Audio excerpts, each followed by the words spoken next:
Mismo vamos con todo eso. También en el medio de todo esto hay algún brote verde, en el medio de este inequilibrio que está ahí que parece... ¿Por qué inestable? Porque la idea es que si te patinas un poquitito de esa soga, guarda que te va para abajo. ¿Sí? No es un equilibrio firme donde uno se mueve en una pasarela y no pasa nada. No, acá estás en esa situación. Cualquier cosita que te empuje un poquitito, te podés ir a barranca abajo. ¿Por qué decimos ahí que hay algunos brotes verdes para la industria? Se dio a conocer un estimador que mide la evolución de la actividad industrial en Argentina, que lo calcula una fundación privada, FIEL, la Fundación de Investigaciones Económicas para Latinoamérica, que lo hace a través de una muestra sobre muchas industrias y hace mucho tiempo que sostiene esta medición. Lo cierto es que este índice venía dando cuenta de una caída sostenida, como tantas veces contamos acá durante el último tiempo, que respondía a una situación de mercado interno debilitado, de pérdida de puestos de trabajo, y la industria que caía, era el sector de la economía que más sentía esa situación de especulación financiera que se había montado durante los últimos años del gobierno de Macri. Lo cierto es que este indicador que mide FIEL dio cuenta de una variación positiva importante, algo más de un 4% en la comparación interanual, enero 2020 contra enero 2019. Ahora, es una variación puntual, positiva. Uno de esto no puede hacer una lectura ligera diciendo, bueno, listo, al fin, espectacular, ya está, la industria revertió su tendencia y ahora vamos a un crecimiento de la producción industrial. No nos anticipemos, no festejemos. Ahora, un indicador positivo después de meses de sucesivas caídas, bueno, por lo menos nos da la idea de algún brote verde que estaríamos viendo por el lado de nada menos que la industria, un sector clave y muy generador de empleo en Argentina. Hoy, hablando de empleo, hablando de industria, hablando de sectores postergados, se dio a conocer el lanzamiento de un plan, el plan Potenciar, a cargo del Ministerio de Desarrollo de la Nación. Ahí lo vemos al ministro Daniel Arroyo, acompañado de algunas autoridades, ¿sí? Secretarios de Estado, ahí se lo ve a Horacio Pietragala, secretario de Derechos Humanos, otro de los secretarios que acompañan al ministro Daniel Arroyo en la cartera de Desarrollo Social, donde este plan Potenciar apunta a generar, el Ministerio de Desarrollo Social va a distribuir kits para oficios, para todos aquellos que se presenten de acá hasta el 31 de diciembre y que acrediten experiencia en algún oficio que tenga que ver con lo textil, que tenga que ver con la construcción, que tenga que ver con diferentes rubros, que tenga más de 40 años quien se presenta para esto y que además certifique que no tiene un empleo registrado en este momento. Si nos estás mirando, tenés más de 40 años, tenés experiencia y conocimiento en algunos de estos oficios que podás demostrar y no tenés empleo registrado en este momento, te presentás, hay un concurso que lanza el Ministerio de Desarrollo Social, hasta el 31 de marzo se pueden hacer las presentaciones y se te puede otorgar, si salís beneficiado con esto, un kit, ¿sí?, de herramientas muy útiles para la actividad en cuestión. Todo esto lo comento, me parece una excelente iniciativa, nada hay que ocultar de esto. Hay un jurado que convocó el Ministerio de Desarrollo Social, soy uno de los jurados que va a estar a cargo de esto, de estar llevando adelante cuál es la decisión sobre quienes hagan estas presentaciones de acá hasta el 31 de marzo. Me parece una excelente iniciativa, así que bienvenida sea. Vamos a estar contando más adelante cómo sigue esto a medida que las presentaciones vayan llegando. Ahora seguimos con otros temas que tenemos en la agenda de hoy y el primero con la reincorporación, después de que se tomó unos días, el señor Gustavo Guido Llaga con el tema coronavirus. Venimos ya estos últimos 2 días de feriado contándote lo que pasa con el coronavirus, pero parece que ya es mundial. Gustavo, buenas noches. Por supuesto que sí, buenas noches, Agustín. Y ahí atrás mío estamos viendo las estadísticas, y las estadísticas son tristes. 2.770 muertos, 81.000 casos, más de 40 países. Acá te vamos a comentar las consecuencias económicas, políticas, sociales y, ¿sabés qué, Agustín? También deportivas, porque tenemos en pocos meses Tokio 2020. Tokio 2020, y ahí está el mapa ese en tiempo real. Y el coronavirus, hoy, ahora te voy a contar también cuando hagamos el análisis económico, un caso en Brasil, parece, de coronavirus y esto que se va expandiendo. Buenas noches, Lorena Toso. ¿Habemos acuerdo? Así parece. Buenas noches, Agustín, buenas noches a todos. Y estamos hablando de los docentes. Y los docentes con paritaria nacional, que hacía un largo tiempo, 2 años por lo menos, que no tienen acuerdo. Pero además de contarte la noticia de lo que surgió en la reunión de hoy con los 5 gremios, vamos a avanzar un poquito más, porque claramente va a haber reuniones de esos gremios con sus afiliados y a partir de ahí podrían llegar a surgir algunos inconvenientes que podrían llegar a manifestarse en paros, no lo sabemos todavía, pero esto tiene que ver con las diferencias salariales entre provincias. En un ratito vamos a hacer una comparación y vamos a ver cuál es el punto de conflicto que puede llegar a tener esto que hoy parece una buena noticia, que es que finalmente hay un acuerdo por el salario mínimo de los docentes para todo el país. Sí, y quédate ahí porque está buenísima la comparación que vamos a hacer, que trajo Lorena, porque ayer te acordás que hablábamos de los salarios y decíamos hay provincias donde cuando vos mirás el número, el salario nominal es mucho más alto que en otras. Sin embargo, hay que tener en cuenta el nivel de precios en cada una de las provincias que son diferentes, con lo cual tenemos algún análisis que da cuenta, apunta justamente a eso. Pero seguimos con el resto de los temas y saludo a nuestro compañero Néstor Espósito. Buenas noches, Néstor, y contame qué es esto de que Amado Vudú va por todo. Buenas noches, Agustín. Los abogados de Amado Vudú que tomaron hoy el subte llegaron a Talcahuano 550, fueron hasta el 4º piso, golpearon mesa de entrada de la corte y dejaron una cajita que hace tic-tac, tic-tac y tiene mecha corta. En un rato te contamos porque puede hacer estallar todo. Me encanta cómo vende estos temas Néstor Espósito porque te grafica el tipo, la cajita. Yo ya me imaginé todo, es como estar leyendo una novela, el tipo, la cajita, el subte golpeando la puerta y el tic-tac, tic-tac. Quédate ahí porque es muy interesante lo que nos va a estar contando Néstor sobre este tema. Ya mismo, entonces, ahora acá volando, con un ritmo espectacular porque el tiempo acá está. Te voy a hacer el análisis de lo que está pasando y por qué vemos a la economía en una situación de equilibrio inestable en Argentina. Acá, en Hagamos Números. Atilra es artífice de un proyecto solidario, colectivo y social. Es una realidad que crece, se desarrolla, vive y se multiplica, pero sobre todo permanece en el tiempo. Atilra, más de 70 años sembrando de sueños el camino.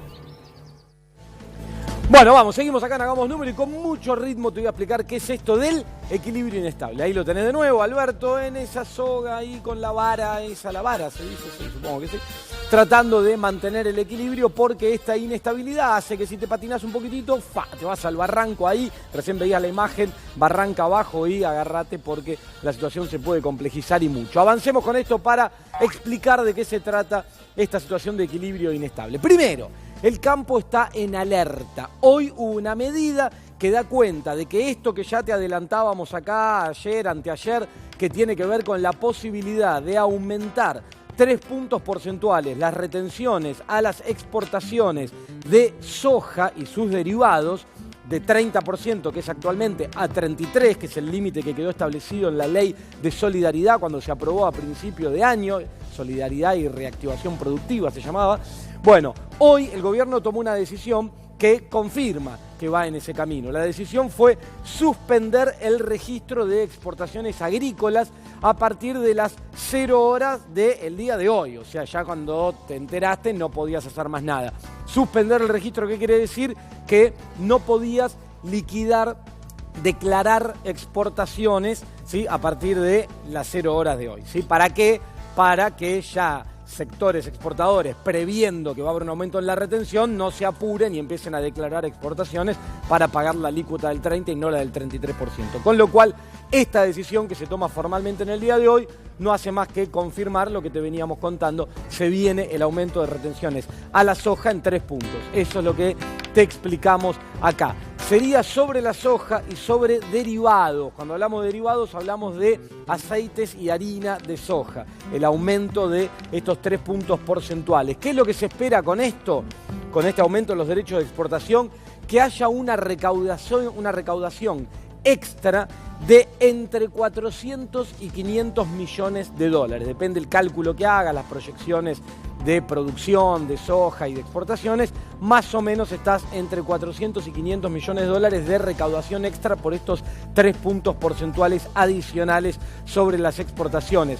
Ultra necesario aumentar la recaudación y ahora te voy a mostrar por qué en un momento como este, en el marco además de la renegociación de la deuda, de la reestructuración de la deuda. Ahora, interrogantes que empiezan a plantearse a partir de ahora.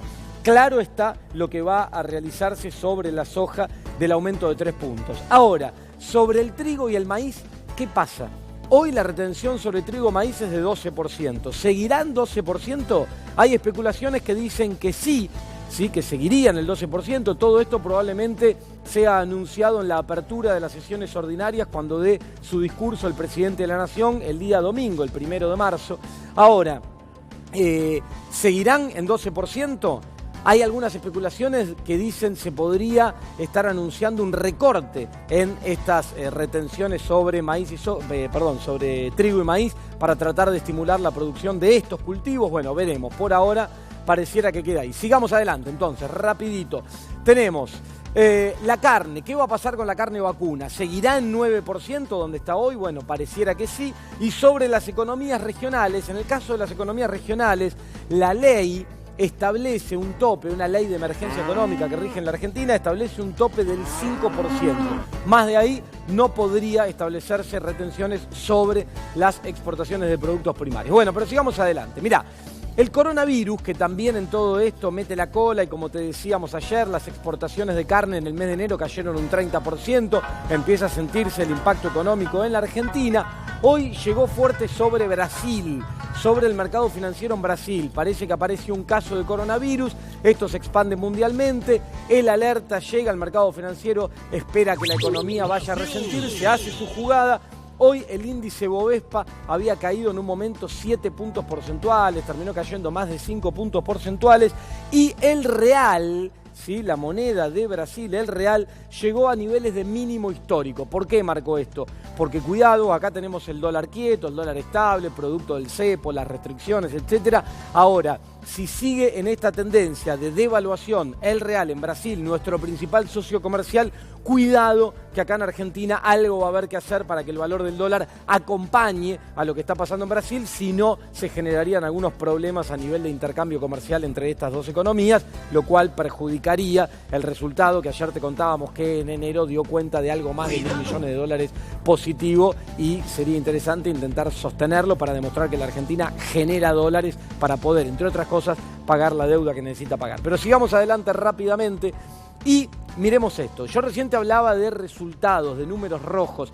Se dio a conocer el resultado fiscal, la diferencia entre lo que el Estado gasta y recauda en el mes de enero, el primer mes del año y el primer mes completo de gestión del nuevo gobierno, Alberto Fernández, y dio cuenta de un déficit primario de 3.766 millones de pesos.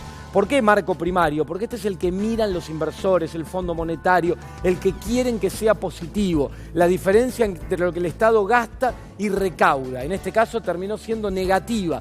Ahora uno dice, estos 3.700 millones de pesos negativo que hubo de resultado fiscal, ¿cómo se financian? ¿De dónde sale? El mercado financiero está cerrado para la Argentina. Algo se consigue en el mercado interno. Se emiten pesos. Ahora, si se emiten pesos y el Banco Central lleva adelante ese comportamiento, ¿no es inflacionario? Bueno, planteado el interrogante. Y el déficit financiero, que es aquel donde se consideran los intereses de la deuda, mucho más en rojo, 90.818 millones de dólares.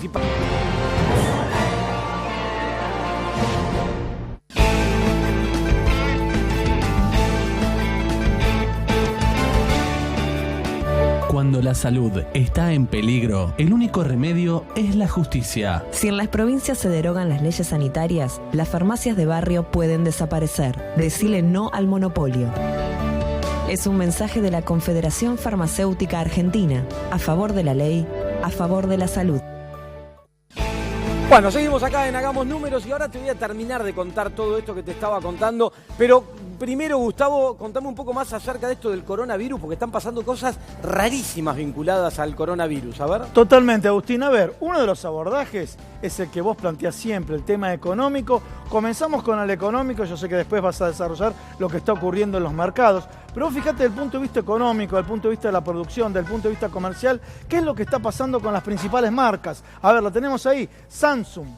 Hubo contagio en la propia planta y Samsung ¿qué hizo? Suspendió las actividades. A ver, si ustedes ven su celular, el televisor, etcétera, tiene esa marca. Seguimos con Adidas, una reducción de su capacidad operativa de un 85%. ¿Dónde están las principales fábricas? En Corea y en China. Seguimos, Nike, cerró el 50% de los locales. Puma, caída de ventas. Y otras empresas, mirá qué paradójico, Agustín, estamos hablando ya por un nivel socioeconómico alto, Armani, Versace, Chanel, ¿sabes lo que están haciendo? Lo desfile de moda en privado y lo hacen a través de internet. ¿Para qué? Para que no se junte gente y para no transmitir la enfermedad. Bueno, los temas restantes lo vas a desarrollar vos y otro de los temas económicos que está generando fiebre es el tema de los operadores turísticos. Estamos viendo noticias en donde no quieren recibir a los cruceros, ¿sí? Después tenemos este abordaje que sería el abordaje político. ¿Por qué digo consecuencias políticas? Porque, bueno, estos países, por sus características y demás, a veces se duda de las estadísticas que están dando con referencia a los contagiados por coronavirus y, por otro lado, los que están muertos por coronavirus. Otro de los que habló al respecto es Donald Trump, castigando a los opositores demócratas porque están generando una caída bursátil según lo que plantea Donald Trump. Y ahora, Agustín, ¿sabes a dónde vamos a ir? Al tema social, a ver si lo podemos ver, si tenemos el tema social. Aumenta la discriminación y se profundiza la grieta. Tenemos imágenes del mundo, pero hoy, en La Plata, tenemos un video que hace referencia a la discriminación. A ver. Bueno, en este video lo que estamos viendo. ¿Qué pasó? El repartidor le dijo al chino, ¿qué haces, coronavirus? Y ahí el chino, obviamente, reaccionó de esta manera y se generó esta pelea. Pero este tipo de discriminación, que parece una anécdota que puede ser aislada acá en la ciudad de La Plata, no es así. No sé si podemos ver imágenes de lo que está ocurriendo en el mundo, donde está diciendo la gente, por favor, no nos discriminen, ¿no? Ahí tenemos, ¿sí? Nosotros, los chinos, nosotros, los coreanos, no somos un virus. A ver si tenemos otra imagen más. Ahí lo tenemos, no somos un virus. Esto es lo que está pasando del punto de vista social. Ahora, estaba nervioso el chino, Gustavo. Bueno, sí, bueno, pero él le dijo, ¿qué hace coronavirus? Y le empezó a repartir trompadas. Bueno, hay que ver, ¿eh? Cada cultura aborda los chistes de distinta forma. Pero ¿sabes qué? Yo creo que hay mucha sensibilidad porque lo están discriminando de esta forma. Bueno, ahí lo tenés en distintos idiomas. El coronavirus, bueno, llegó a todos los países. Obviamente, vos mencionaste el caso de Brasil. Estamos hablando, hoy se produjo el primer muerto en Francia. A ver, primer tema y primera reflexión. No hay que sobredimensionar el problema ni subdimensionarlo. Señores, en el año 2009, con la fiebre porcina, ¿se acuerdan? H1N1, murieron 260.000 personas. Los casos, que son muchos, 2.700 personas, no es la misma magnitud que la influenza. Y cerramos con el último tema, los deportes, los Juegos Olímpicos. ¿Y qué pasa? Pueden estar en riesgo los Juegos Olímpicos, y acá tenemos la placa, y me refiero a Tokio 2020. El presidente del Comité Olímpico Internacional dijo que se va a definir a mediados de mayo del presente año. Bueno, así están las cosas, el coronavirus que hace estragos y ahora hasta apareció una grieta dentro del coronavirus y estas situaciones complicadas como la que nos acaba de mostrar Gustavo, que ocurrió hoy en la ciudad de La Plata. Bueno, muchachos, calmémonos un poco. Ya está acá en el estudio sentada con nosotros la diputada nacional del Frente de Todos, Mara Brauer. Buenas noches, Mara. Hola, ¿qué tal? Gracias por venir. Termino de contarte lo que estábamos contando recién y la introducimos también a la invitada para estar hablando de estos temas y muchos más. Recién te contaba que salió el dato vinculado al resultado fiscal de Argentina en el mes de enero y marcó una preocupación porque fue deficitario. Si vos tomás los intereses de la deuda y los sumás, bueno, mucho más deficitario, te mostraba recién, más de 90.000 millones de pesos. El tema es cómo se financia eso y el tema es cómo se te complejiza el escenario de reestructuración de la deuda cuando los inversores internacionales te están diciendo, che, pero el resultado es negativo, ¿cómo vas a seguir financiando esto? Demostrame que podés ordenar las cuentas y podés ser positivo. Ahora, ¿cuál es el principal componente del gasto que explica esto? Lo que tiene que ver con la seguridad social, lo que tiene que ver con el gasto social, atender una situación que se tomó como herencia dramática en Argentina, que ahora te voy a describir con algunos datos. Cuando uno mira el resultado este negativo, ¿a qué responde? Te encontrás con que la recaudación del mes de enero fue este número que está acá, más de 395.000 millones de pesos, que si yo te lo digo así solo me decís es mucho, es poco, ¿de qué se trata? Lo cierto es que enero contra enero del año anterior aumentó un 40%. ¿Qué quiere decir esto? Que aumentó muy por debajo de la inflación para el mismo periodo, que ronda el 54%. Con lo cual, esto te está dando cuenta de que una economía en recesión recauda menos, y eso es un problema. ¿Por qué? Porque tenés que sostener el nivel de gasto. Esto lo que se ve acá es cuánto fue el gasto en el mes de enero, casi 400.000 millones de pesos, que creció enero contra enero a un poco más del 50%. Y explicado mayormente, como te decía recién, con lo que tiene que ver con el gasto social. ¿Y por qué aumenta la partida de gasto social? ¿Y por qué este número queda rojo en Argentina y los inversores se quejan y complica el escenario de negociación de la deuda?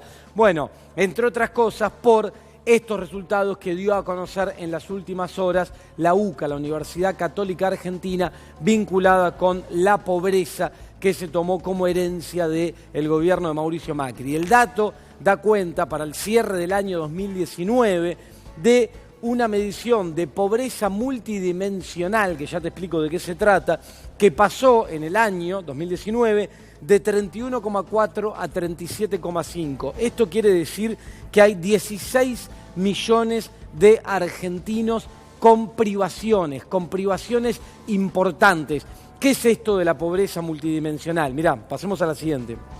Acordate que cuando medimos la pobreza por ingresos, ¿sí? Decíamos, ahora te voy a mostrar que esa medición da cuenta de algo más de un 40% de pobres en Argentina. Ahora, la multidimensional toma en cuenta muchas cosas. Toma en cuenta cuestiones vinculadas con la alimentación, con la salud, con servicios básicos, con vivienda digna, cuestiones que tienen que ver con el medio ambiente, con la educación, con el empleo y con la seguridad social. De todo esto se construye un indicador, con todo esto, con si tenés falencias en alguna de estas situaciones o no, y se llega a esa medición multidimensional que aumentó lo que te mostraba recién y que implica que 16 millones de argentinos estén en esta situación. Si vos tomás la medición de pobreza por ingresos, que había calculado la UCA ya hace unas semanas atrás, esto daba cuenta, tenemos el dato en la siguiente, de algo más de un 40%. Mirá, por ingresos, es decir, la canasta básica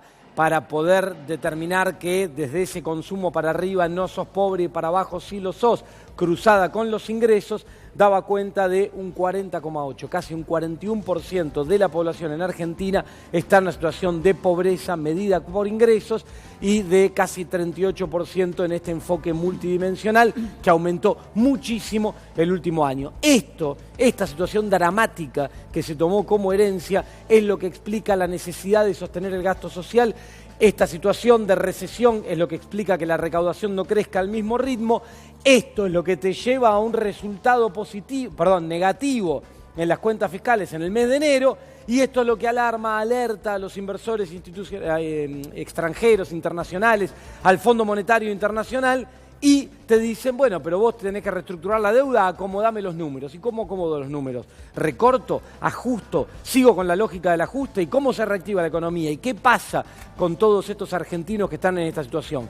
Este es el debate que está planteado por estos días y que veremos cómo sigue de acá hasta el 31 de marzo, cuando llegue la fecha límite de aceptación o no de parte de los inversores a partir de que se ponga sobre la mesa la propuesta formal que va a hacer el gobierno argentino para reestructurar la deuda. Ahora introduzco a Mara Brauer en esta situación y en todo el análisis que estamos haciendo, porque hoy además en el Congreso de la Nación, en la Cámara de Diputados, se estuvo debatiendo el tema de las jubilaciones, ¿no? Hay mucho debate sobre este achatamiento de la pirámide, a partir de cuándo los jubilados le ganan a la inflación o dejan de ganarle. tarde aparecieron estos casos de jubilación, entre comillas, digamos, de privilegio, pero de jubilaciones muy altas, y hoy se estuvo debatiendo esto en la Cámara de Diputados. Tuvo sanción, pero con algunos cambios, algunas modificaciones. Contanos, Mara, buenas noches. Sí, ¿qué tal? Buenas noches. Sí, hoy se reunieron las comisiones de presupuesto y de previsión social para discutir el proyecto, el dictamen, que mañana va a ser tratado en el recinto. Se produjo un dictamen de mayoría con importantes cambios pedidos tanto por nosotros, por el oficialismo, como por la oposición. Para los que no saben, lo que se está discutiendo es el régimen jubilatorio del cuerpo diplomático y del Poder Judicial. Son dos regímenes que se llaman regímenes especiales, pero en realidad son regímenes de privilegio. ¿Por qué yo lo llamo de privilegio?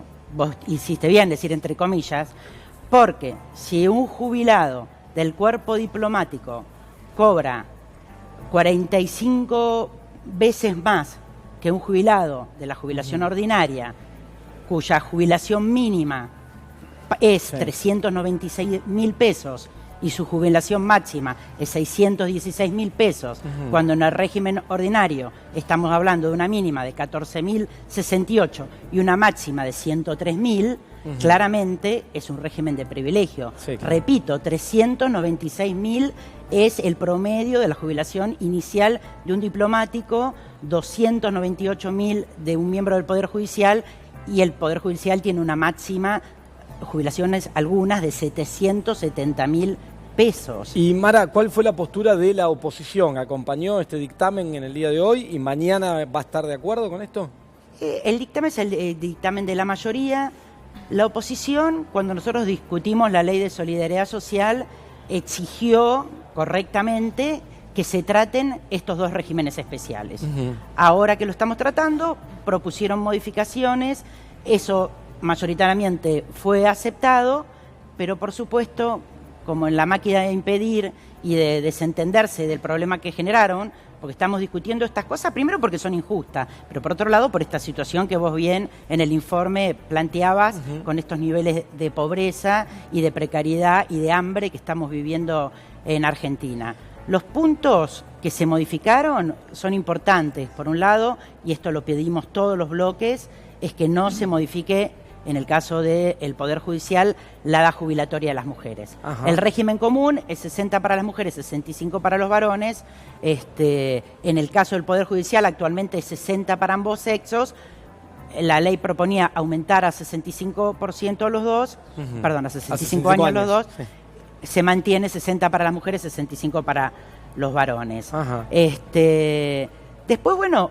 No, sí, digo, porque Lorena tiene una información vinculada con esto y quería hacerte una pregunta, Mara, también. ¿Cómo no? Lorena, contanos. Sí, diputada, bueno, a propósito de lo que se trató hoy y las modificaciones que se incorporaron, nosotros contábamos ayer que una de las posturas firmes en este sentido tenía que ver con la del interbloque que lleva adelante el diputado José Luis Ramón, el diputado mendocino, que proponía, entre otras cosas, que no entraran dentro de ese mismo proyecto y de las cuestiones que van a ser tratadas mañana en el recinto, los empleados judiciales que no están dentro de la categoría de los secretarios hacia arriba. Digo, ¿qué pasó con esto finalmente? ¿Están dentro del mismo proyecto de ley con las mismas condiciones o esa modificación fue contemplada dentro del proyecto que tiene ahora ya dictamen? No, ese punto no fue contemplado, también en nuestro bloque lo pidió la diputada Vanessa Siley, pero el criterio que se tomó es que se mantenga para aquellos que tienen poder jurisdiccional, cuyo título obligatorio sea el abogado que es a partir de secretario en los juzgados. Bueno, Gustavo tiene una pregunta. Diputada, ¿cómo piensa que va a ser el escenario futuro? Y me refiero, a ver, al Poder Judicial no le gusta nada que le cambien la fórmula. ¿No va a generar futuros problemas? Y por otro lado, ¿qué es lo que está pasando ahora? Que muchos jueces dicen, bueno, me voy a apurar a jubilarme para no perder los beneficios que tengo hasta ahora. No, se modificaron y se tuvieron en cuenta en el proyecto original y en la versión del dictamen de mayoría todas aquellas cuestiones que podían generar algún tipo de dudas. Con respecto a lo de las jubilaciones masivas, eso es incorrecto, pero no por esta ley, sino porque la ley 24.241 y su modificatoria 26.222 en artículo 161 determina claramente que una persona se jubila con la norma vigente en el momento que cumple los requisitos. Por lo tanto, aquellas personas que hoy están en condiciones de jubilarse con el régimen vigente, también lo van a estar con el próximo régimen, una vez que se sancione la ley, porque ya tienen el derecho adquirido. Hoy tienen ese derecho, porque hoy ya tienen los 60 años, porque hoy ya tienen el aporte. Entonces, con una nueva ley, esto no se modifica. Entonces, no es necesario que se jubilen antes de la fecha que lo pensaban hacer, porque ya tienen el derecho a seguir con el régimen vigente. Ajá. Néstor. Sí, más allá de la cuestión estrictamente legal, yo soy un empleado que hace 10 años que estoy en el Poder Judicial y digo, vengo incorporado a este régimen, tengo determinados requisitos que fui cumpliendo en estos 10 años, me cambian las reglas del juego en el medio del partido. Ergo, me voy a la justicia, que es la que tiene que darme la razón. ¿Se puede producir a partir de esto que está en proyecto una catarata de juicios que termine saliéndole más caro al Estado de lo que pretende ahorrarse de aquí a futuro? No, nosotros evaluamos que no, porque se respeta el principio constitucional. De hecho, también se modificaron artículos que determinaban. Ustedes saben que hay una discusión en relación a la intangibilidad del salario del Poder Judicial, con la razón que fundamentan, que es que si el Poder Legislativo o el Poder Ejecutivo les puede cambiar los sueldos, eso llevaría a que los jueces tengan una imparcialidad. La verdad que yo no acuerdo mucho con ese principio, porque con el mismo criterio, entonces depende el que esté en una disputa, un juez determina cómo va a fallar según cuánto le paguen, no me parece coherente. Pero después también los jueces, una vez jubilados, no perdían su estado de magistrados y podían retomar las funciones de jueces. Esa norma se derogó. Por lo tanto, no estamos tocando los salarios de los jueces, sino los salarios de las jubilaciones y, como dije antes, los que ya tienen el derecho adquirido porque cumplieron con la normativa, pueden hacerlo con el régimen anterior. Lo mismo puede pasar, el gobierno lo desmintió, pero el macrismo lo había planteado de la modificación de los años de jubilatorios, y sin embargo esto no afecta un derecho adquirido. El derecho adquirido lo tiene la persona, como dije antes, que ya cumplió con el requisito. Mara, para cerrar, esto se vota el día de mañana y vamos a tener ya la sanción, la media sanción de diputados. Pero para cerrar te iba a preguntar sí, porque también se mejoró la redacción de cómo se cuenta el haber inicial de los jubilados. Es el 120%, perdón, el 82% de móvil de los 120, el inicial, ¿no? Después se verá la fórmula más adelante para la actualización de los últimos 120 salarios. Que eso también era una injusticia. Se jubilaban con el 82% del último cargo. Esto se prorratea, como a todos nosotros, en los 10 últimos años. Bueno, hecha todas las aclaraciones, muchas gracias, Mara, por haber estado. Quiero decir una sola cosa más que no puedo dejar de decir, porque yo fui maestra muchos años, que volvimos a tener paritaria docente con un importante éxito, porque si bien los gremios tienen que consultar a las bases, las señales indican que va a ser aceptado la propuesta del gobierno y que se va a empezar normalmente las clases finalmente, y siendo coherente con el derecho a la educación que tanto defendemos. Lo cual es muy importante y pareciera que estamos coordinados con Mara, porque justamente ahora de ese tema va a hablar Lorena, que trajo la información acerca de los salarios docentes y lo que te contábamos en la apertura. Muchas gracias, Mara, por haber estado acá esta noche. Nosotros vamos ya mismo a el análisis que nos va a contar Lorena acerca de lo que está pasando con la paritaria nacional docente. Acá en Hagamos Números, dale. Se calienta el asfalto y no me deja respirar. El calendario me dice que ya todo va a cambiar. Viene la familia, los amigos, viene Vito. La costa es el verano que nunca termina. La costa está esperándote.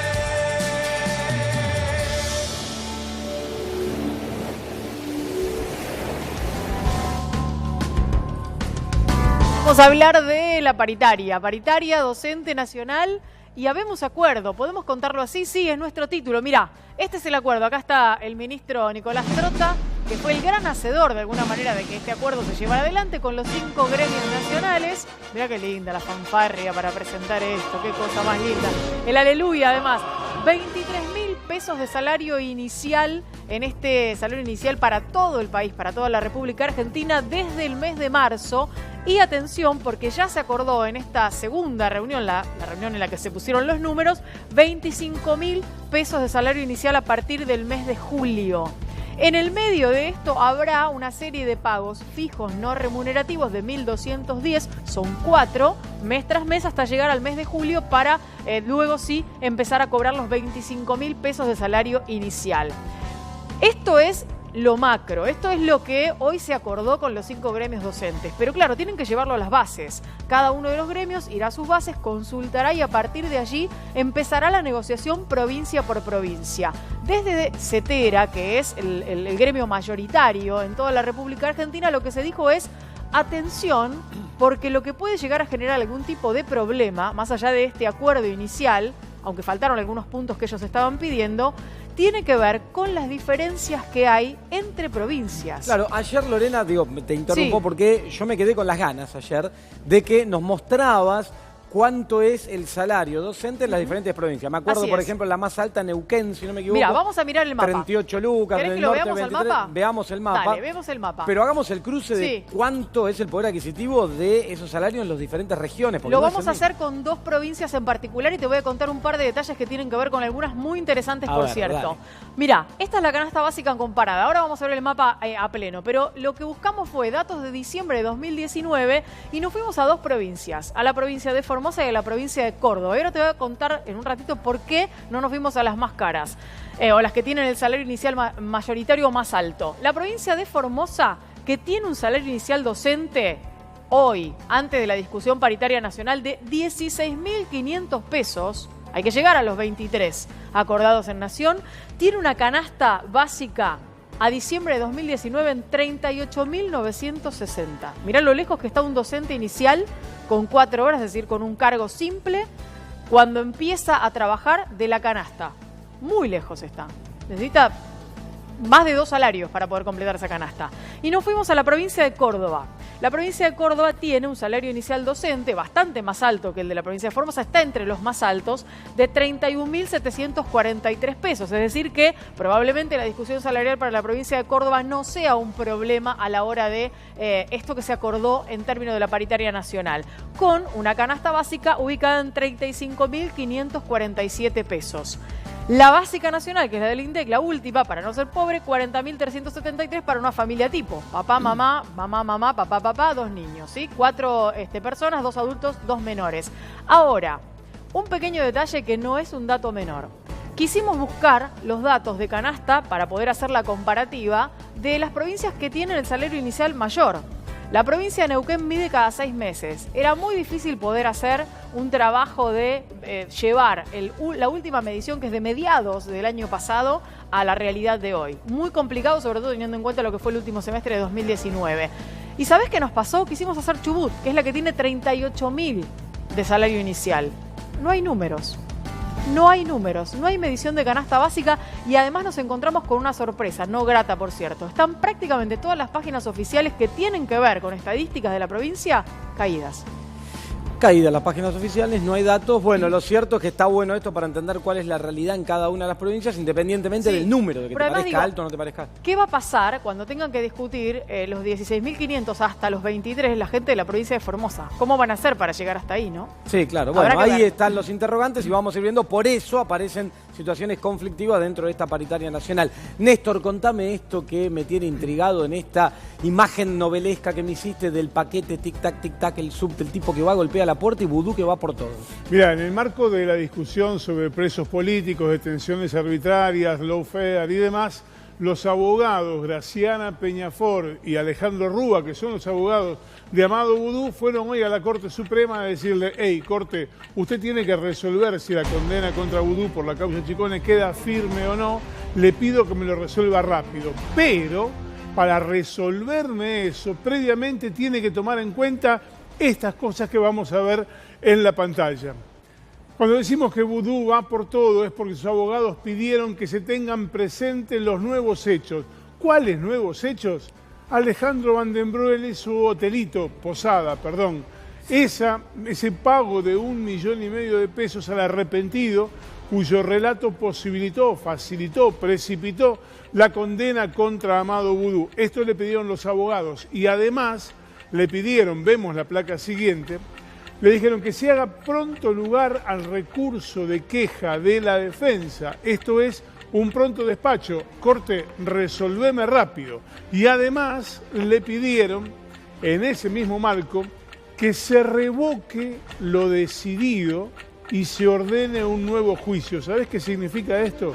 Que la condena a 5 años de prisión, 5 años y 10 meses de prisión para Amado Vudú sea anulada y que el juicio por la causa Chicone se haga de nuevo desde cero.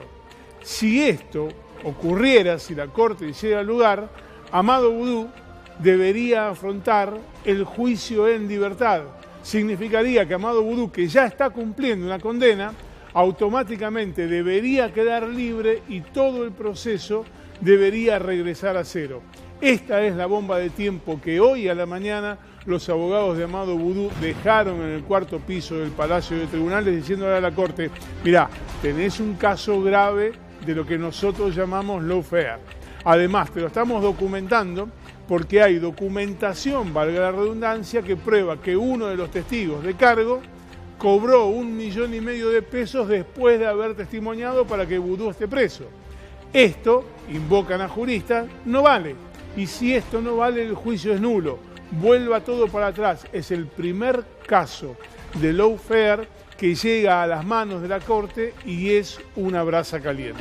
¿Y cuánto puede tardar, Néstor, la Corte en hacer lugar o rechazar esto que estás contando? La Corte no tiene plazos, pero habiendo personas detenidas, siempre hay una prioridad de tratamiento. Lo que estamos diciendo es que la Corte puede tomarse mucho tiempo, pero mucho menos que podría tomarse en una causa en la que no hubiera preso.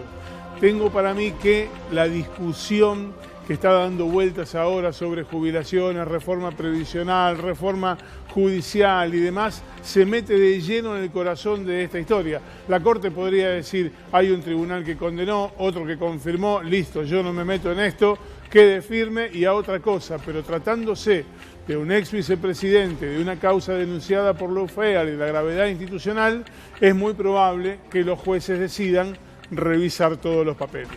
Bueno, y mientras los jueces deciden revisar o no revisar, yo lo invito a mi compañero Gustavo Idoyaga a tomar un café. A tomar un cafecito de este que tomamos nosotros, que es el café de la línea Cabrales, ¿no? Por supuesto, a ver si podemos ver la línea completa de Café Cabrales. Ahí tenemos un capuchino, me imagino que a Lorena le debe encantar el capuchino. El café Super Cabrales, que realmente tiene un aroma espectacular. Y si por razones prácticas querés un café instantáneo, ahí tenemos la presentación de la planta de café suave.